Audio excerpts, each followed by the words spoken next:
Marami na ako nakita na nanalo dun sa ating question at isisend ko na lang ang inyong mga stars sa inyong mga reels after this video. So yun na nga guys, ito na yung kasagutan dun sa pinost natin kahapon. Siya si Mariana Bachmeier. Ipinanganak siya noong December 3, 1950. Siya ang bumaril at pumatay kay Klaus Grabowski, isang lalaki habang nililitis ito para sa kasong rape at pagpatay sa kanyang anak na si Anna. Nangyari ito sa Lubet noong 1981. Ang kasong ito ay nagkaroon ng malawakang media coverage at public debate.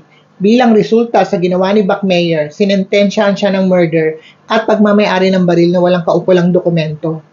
Siya ay nahatulan ng 6 na taon na pagkakakulong. Kalaunay napalaya din ito sa isang probasyon matapos niya magsilbi ng 3 taon sa kulungan. Lumipat siya ng ibang bansa at bumalik din sa Germany pagkatapos niyang ma-diagnose na mayroon siyang pancreatic cancer. Namatay siya sa edad na 46 at inilibing siya sa tabi ng kanyang anak na babae na si Anna sa Bergter Cemetery sa Lübeck, Germany. Noong May 5, 1980, nang si Anna ay 7 taong nagulang pa lamang, nakipagtalo ito sa kanyang ina at nagpasya na hindi muna pumasok sa school. Si Klaus Grabowski, na kapitbahay lang ng biktima, pumunta si Anna sa bahay ni Grabowski upang makipaglaro sa mga alagang pusa nito. Di nagtagal, hinawakan niya si Anna ng mahigpit at sexual na inatake ito. Pagkatapos ng pang-aabuso ay sinakal niya ito gamit ang isang paris ng sintas hanggang sa mawalan siya ng hininga.